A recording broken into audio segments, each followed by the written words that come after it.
자, 이번에 미국 증시 투자 전략 세워보는 시간입니다. 송범선 썬투자 실장과 함께합니다. 안녕하십니까? 안녕하십니까? 자, 밤사이 미국 증시 기분 좋게 3대 지수 일제히 상승해줬는데요. 한 줄 평을 남겨주신다면 어떻게 보십니까? 네, 금리나 기대감에 상승하는 증시다 이렇게 좀 보고 있고요. 네. CPI 등이 이제 물가 지표가 뭐 괜찮게 나왔다 보니까 이런 점들이 9월 금리 인하 가능성이 굉장히 좀 높아졌다 이런 점들에 따라서 지금 뭐 증시는 굉장히 좀 괜찮은 수치로 나오고 있습니다. 어제도 그렇고 오늘도 그렇고 괜찮게 보여주고 있는데 오늘 좀 특징적인 거는 네. 이제 뭐 나스닥 지수는 크게 뭐 거의 보합이죠. 그렇더라고요. 네, 보합인데 전통적인 다우 지수가 좀 더 강세였던 제조업 그리고 기존에 좀 예전부터 잘해왔던 그런 기업들이 좀 잘했다, 좋았다 이렇게 좀 볼 수 있겠고요. 지금 금리 인하 기대감에 대한 말들이 계속 나오면서 그렇죠. 이와 관련된 기업들도 계속해서 좀 보시면서 접근하시면 좋겠다 이렇게 말씀드리겠습니다. 네. 자, 말씀해 주신 것처럼 지금 금리 인하 기대감 100%에 달하고 있다고 합니다. CME 페드워치 기준인 건데 이 100%라는 숫자를 오랜만에 보는 것 같거든요. 실장님 어떻게 보셨습니까? 그렇죠. 뭐 엄청나게 거의 확실시 되는 네. 상황이죠. 뭐 저도 어디서 봤는데 99.9%, 뭐 100% 예. 뭐 이런 말들이 계속 나오더라고요. 그래서 이제 계속해서 미뤄왔던 거기 때문에 결국은 미루고 하다가 이제는 더 이상 미룰 수 없다. 그렇죠. 라는 시점이 된 것 같아요. 그래서 이제 9월에는 100% 되지 않을까 이렇게 생각되고요.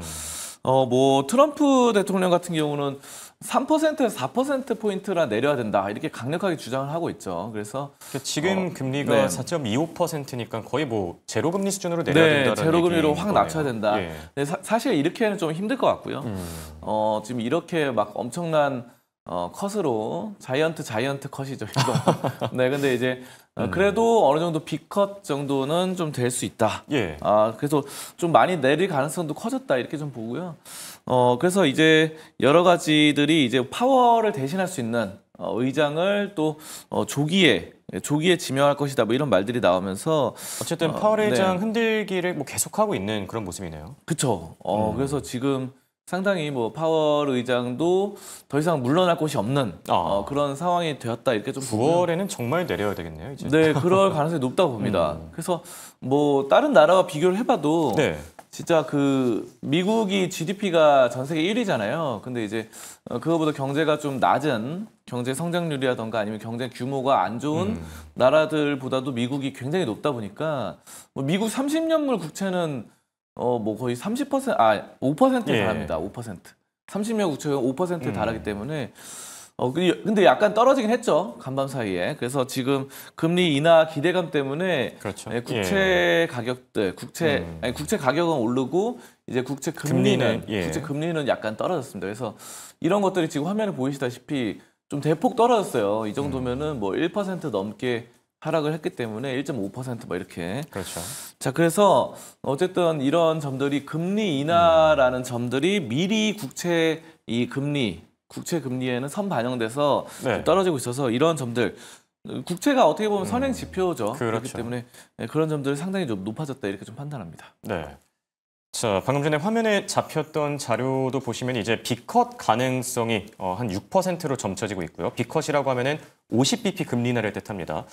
그리고 25bp 금리 인하 같은 경우는 거의 뭐 93%에 달하는 점 참고하시면 좋을 듯하고요. 자, 이런 가운데 연준 위원들 생각보다 좀 신중한 스탠스를 취하고 있는 것 같아요. 매파적인 발언들이 나왔는데 어떻게 보셨죠? 그렇죠. 아무래도 트럼프 대통령이 했던 말과는 좀 반대되는 입장으로 네. 좀 하는데 뭐 애틀란타 연은 총재 같은 경우는 이제 올해 한 차례 금리 인하가 좀 적절하다 이렇게 좀 보고 있고요. 지금 시장은 한 3차례 정도를 보고 있는 것 같은데 한 차례를 강조하고 있네요. 네, 아무래도 그 연은 쪽이다 보니까 뭐 좀 신중한 쪽인 것 같습니다. 네. 그래서 그러니까 실질적으로 약간 돈을 관리하고 재무 관련된 쪽을 하는 사람들은 좀 아무래도 그런 신중한 스탠스를 취하는 것 같아요. 그래서 시카고 연은 총재 같은 경우도 관세빨 인플레이션 반등이 우려된다. 그래서 인플레이션 때문에 너무 이렇게 빠르게 할 수는 없다. 뭐 이렇게 나오기 때문에 돈을 관리하는 뭐 은행 뭐 이런 은행권 이쪽은 아무래도 좀 파월도 그렇고 그렇죠. FOMC도 그렇고 그런 경제 재무 쪽은 좀 신중한 태도고 네. 정치 쪽은 과감하게 나가자 이렇게 좀 둘이가 엇갈리는 그런 상황인 것 같습니다. 네, 그러니까 이런 거죠. 뭐 사실 연준위원들 입장에서는 만약에 인플레이션이 반등하게 되면 이걸 누가 책임질 거냐, 뭐 이런 얘기들이 나올 수 있기 때문에 확실히 신중한 스탠스를 좀 취하고 있는 듯하고요. 자, 이런 가운데 트럼프 대통령 지금 러시아 회담을 앞두고 또 발언들을 내놨는데 어떤 게 나왔습니까? 그렇죠. 러시아 관련해서 계속해서 이제 3자 대면을 한다라는 네. 건데요. 그래서 우크라이나와 이제 젤렌스키 대통령과 푸틴과 또 트럼프 이렇게 3자 대면을 시도를 하겠다라는 건데 뭐 이 얘기는 이제 계속해서 말이 나왔던 거죠. 그래서 이런 점들이 계속해서 되고 있고 이제 전쟁이 끝날 가능성이 커지고 있습니다. 네, 그래서 이렇게 되면은 또 전쟁이 끝나면은 저는 뭐 좀 약간 뭐 긍정적인 부분들은 어떤 점이냐면은 아무래도 러시아가 산유국이다 보니까 네. 기름 가격이 좀 내려갈 수 있다. 아, 예, 네, 그렇겠죠. 라는 점이고요. 그리고 곡물 가격 이제 또 우크라이나 같은 경우도 그렇죠. 곡창지대가 예. 있어서 곡창지대가 좀 완화가 되면은 곡물 가격 우리가 이제 뭐 밀이라던가 콩, 대두 이런 거 있잖아요. 옥수수 이쪽이 이제 3대 곡물로 치정되는데 아무튼 밀이라던가 이런 쪽은 가격이 좀 떨어지면은 전 세계 물가 그러니까 인플레이션 걱정 때문에 항상 미국이 요즘 걱정하잖아요. 네. 여는 총재들도 그렇고 그렇기 때문에 인플레이션은 어느 정도 기름값도 떨어지고 물가 그 곡물 가격도 밀 가격도 떨어지면서 인플레이션 걱정은 한층 덜어질 수 있겠다. 그러면은 제가 트럼프 원하는 대로 예. 빠르게 또 B컷의 B컷을 또 자이언트 컷을 할 수 있는 그런 여건이 좀 조성되는 그럴 수 있겠죠. 뭐 긍정적인 시점이라고 보고 있습니다. 네. 곡물이랑 원유 이렇게 좀 짚어주셨는데 그렇다면 조금 더 눈여겨봐야 될 국내 기업들도 있을까요? 종전과 관련해서요. 그렇죠. 우리나라 종전 관련해서는 예. 그 종전 재건주 예. 그러니까 우크라이나가 많이 이제 건물이 무너지고 박살이 났기 때문에 이런 점들을 다시 한번 지을 수 있는 예. 재건 관련주가 좋다고 보고요. 저는 뭐 눈여겨보는 거는 많은 건설주들도 있어요, 사실. 뭐 철도도 있고 그런데 저는 뭐 대동금속이라는 종목을 좀 눈여겨보고 있는데요. 대동금속이요? 네, 대동금속 사실 뭐 유명한 종목은 아닌데 그 예전에 우크라이나 재건 관련 이슈가 나왔을 때도 한 차례씩 뛰었습니다. 그래서 이게 뭐냐면은 뭐 특별한 농기구. 점이 있을까요? 농기구 트랙터 있잖아요. 예. 우리나라 그 트랙터와 경운기 이쪽에서 우리나라 1위입니다. 예. 그래서 저는 그렇게 봐요. 각 분야가 우리가 뭐 엔비디아라던가 AI 반도체 칩 이런 것도 1위도 좋지만 모든 그 농업에도 1위가 있어요. 그렇죠. 농업 뭐 트랙터 경운기에도 1위가 있습니다. 대동금속은 이 농업 그리고 경운기에서 1위이기 때문에 이런 특장점을 살려서 꾸준한 거 있고 또 재건 관련해서 지금 우크라이나에 공급을 한다 이런 말들이 계속 나오고 있거든요. 그래서 올해 3월에도 한번 이런 것 때문에 뛰었고요. 작년에도 이런 재건 관련 이슈가 나올 때마다 뛰었으니까 이런 점에 따라서 이번에 3차 대면 하면은 또 농업 그러니까 우크라이나도 아까 말씀드렸다시피 곡창지대가 굉장히 많다. 거죠. 예. 그런 쪽에 이제 트랙터라든가 경운기 이런 것들을 납품을 해가지고 굉장히 또 다시 이 파괴된 밀 농사 지역을 다시 복구시키는 그런 작업이 되지 않을까. 저는 대동금속 그렇게 보고 있습니다. 네, 중장기적으로는 재건 관련주들에는 관심 계속해서 가져갈 필요가 있어 보이고요. 자, 그리고 종목 단으로 넘어가 보면 엔비디아가 오늘은 이제 하락 마감하게 됐는데 중국 쪽 이슈가 좀 발목을 붙잡고 있는 것 같아요. 그렇죠. 이게 어제부터 계속 말 나왔던 건데 엔비디아 H20 칩을 쓰지 말자. 뭐 중국 정부에서 말이 나온 거죠. 근데 이게 재밌는 게 여기에 뭐 위치 추적기가 탑재돼 있다고 합니다. 그냥 중국 정부의 말로는 그런데 그렇죠. 어쨌든 미국 트럼프 정부에서 엔비디아에다가 그 위치 추적기를 탑재해서 그 칩에다 해라라고 했다는 말이 나오거든요. 그래서 엔비디아 측에서는 물론 그런 거 아니다. 그렇죠. 칩에다가 그 AI 칩에다가 위치 추적 이거 하는 거는 불가능하다 기술적으로도 이렇게 말하거든요. 자, 근데 이런 말이 또 나오는데 서버에다가 그러면 이 엔비디아는 또 서버가 굉장히 유명하죠. 뭐 쿠다라던가 이런 쪽으로. 근데 그 서버에다가 위치 추적이나 원격 조정 이런 것들을 해가지고 이 중국 내로 들어오면은 중국의 그런 데이터 같은 거 있잖아요. 보안 데이터 이런 것들을 다 가져가려는 미국의 속셈이 아니냐라고 이제 이런 어떻게 보면 의심하는 건데 음모론 같은 음모론인데 어쨌든 이런 게 강하게 좀 나오면서 중국 정부에서 엔비디아 H20뿐만 아니라 AMD에서 제공하는 칩에도 뭐 하지 마라 뭐 이런 식으로 말이 나왔어요. 그런데 사실 칩이 필요했던 건 애초에 중국 쪽 아니었나요? 그쵸. 처음에 그것 때문에 이제 관세 같은 것도 협상이 네. 됐었고 최근에 뭐 15%가량 뭐 미국 정부로 내야 된다 뭐 이런 말이 나오는데 근데 왜 이러고 있는 걸까요? 뭔가 그러니까- 좀 유리한 조건을 좀 네. 걸려는 걸까요? 왜 그렇죠? 그러니까 이제 뭐 약간 국가 보안이라던가 중국에도 국가 보안이 있잖아요. 그래서 그런 것들을 좀 지키려고 하는 그런 속셈 같고요.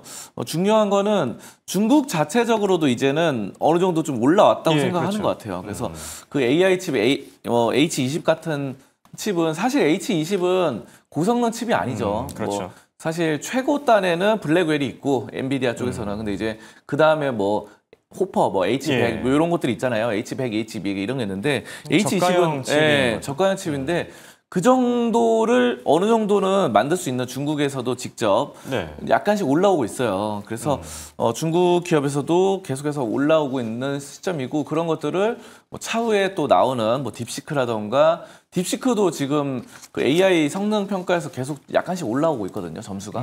그래서 뭐 최고급 정도는 아니다 하더라도 어쨌든 그런 점들을 차후에 딥시크라던가 이런 것들 중국 기업의 AI 칩으로 육성해서 결국은 H20은 중국 입장에서는 한번 거쳐가는 네, 그렇죠. 그러니까 우리가 이제 너네 디딤돌처럼 디딤돌 밟고 한번 거쳐가서 결국은 중국의 입장에서도 나중에 보면은 트럼프보다 더 강하게 중국을 압박하는 그런 대통령이 나올 수 있잖아요. 그렇죠. 뭐 4년, 8년 뒤에는. 그렇기 때문에 그렇게 되면 완전 단절될 수 있어요.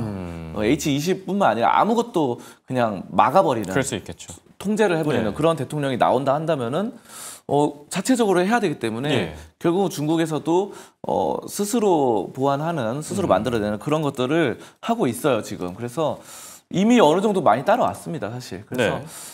지금 엔비디아가 이제 뭐 블랙웰만큼은 아니겠지만 어느 정도 H100보다는 성능이 한 70%가량 뭐 떨어지는 그래도 네. 그 정도까지 좀 따라왔다는 말들이 있거든요. 그래서 이런 점들로 자국산 중국 입장에서는 자국산 그런 AI 칩을 많이 이용해라라고 하면서 H20을 자제령을 내렸다. 이런 것 때문에 엔비디아가 또 약세를 소폭 조정을 받은 거죠.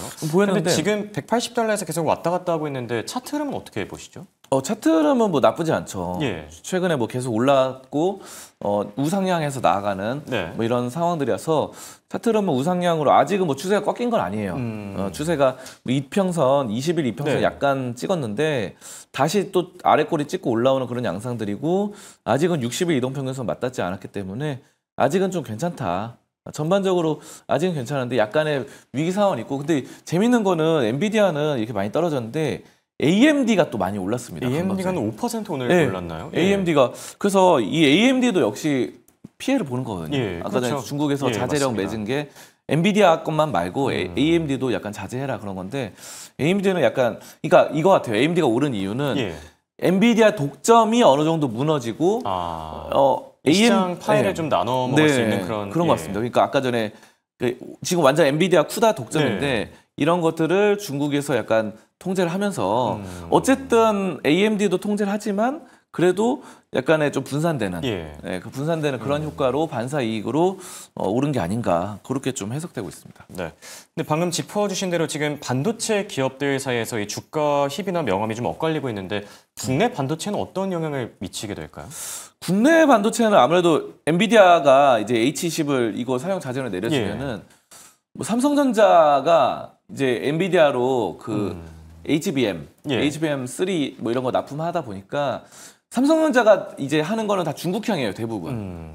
삼성전자가 기술력이 그렇게 좋지가 않아가지고 사실상 중국향으로 많이 하거든요. 그러니까 이거 H20에 들어가는 HBM이 삼성전자가 많이 들어갑니다. 예. 삼성전자도 안 좋죠 사실. 왜냐면 이거 H20이 중국 판매량이 떨어지면은 네. 삼성전자 역시 발주하는 게 떨어지거든요. 네, 이렇게 보고.